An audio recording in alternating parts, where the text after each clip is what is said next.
বিশেষ দিনে দুর্ঘটনা ঘটে বেশি। এইবারের ঈদ যাত্রায় কেবল ঢাকা ছাড়তেই 984 কোটি, একটা অ্যাপ্রক্সিমেট হিসাবে দেখা যায় যে 984 কোটি টাকা অতিরিক্ত ভাড়া গুনতে হবে যাত্রীদের। কারণ প্রতিটা টিকিটে এখন ব্ল্যাক মার্কেটিং হচ্ছে, কালোবাজারে বিক্রি হচ্ছে, অথবা সেই বাস কোম্পানিগুলো দাম বাড়িয়ে দিয়েছে, অনেক বেশি বাড়িয়ে দিয়েছে। ক্ষমতাসীন রাজনৈতিক দলের আশীর্বাদ পুষ্ট হওয়ায় বাসের টিকিটের দাম আকাশ ছোঁয়া। বাস পরিবহন খাত আপদমস্তক, অনিয়ম দুর্নীতির কারখানা। ঈদ উপলক্ষে চলছে সড়কে প্রকাশ্যে চাঁদাবাজি। শ্রমিক লীগ, ছাত্রলীগের কালোবাজারি টিকিটের ব্যবসার নামে চলছে লুটতরাজ। ঈদ যাত্রায় এখন ব্ল্যাক টিকিটের চড়া দাম। জীবনের প্রতিশব্দ হয়ে দাঁড়িয়েছে ভোগান্তি আর হয়রানি। অথচ সেতুমন্ত্রী ওবায়দুল কাদের বলছেন সড়ক মহাসড়কে কোনো যানজট বা হয়রানি নেই, মানুষ নির্বিঘ্নে বাড়ি যেতে পারছে। এ যেন ডামি দায়িত্বশীলের মুখে দায়িত্ব জ্ঞানহীন তামাশার মন্তব্য। এ যেন জনগণের সাথে এক ডাহা মিথ্যাবাদীর ইয়ার্কি তামাশা।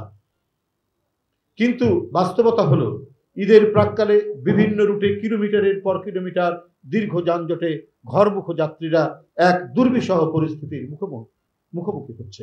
বিমানের ভাড়া কল্পনাতীত, ট্রেনে টিকিট পাচ্ছে না মানুষ, ট্রেনের টিকিট কাটার প্রক্রিয়াকে দিন দিন জটিলতর করা হচ্ছে। এতে ধীরে ধীরে এলিট শ্রেণীর বাহনে পরিণত হচ্ছে রেলওয়ে।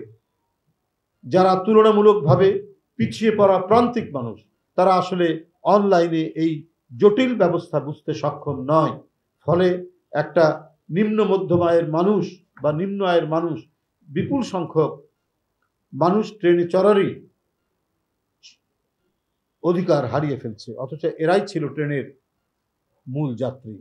কারণ ট্রেনের টিকিট সবসময় তুলনামূলকভাবে কম হতো এবং অনেক লোক যেহেতু ট্রেনে যেতে পারে, এই কারণে ঢাকায় যারা রিক্সা চালায়, ঢাকায় যারা সিএনজি চালায়, ঢাকায় যারা বুটে মজুর, তারা তাদের বাড়িতে যাওয়ার জন্য ট্রেনটাকে সবচেয়ে বেশি প্রিফার করত।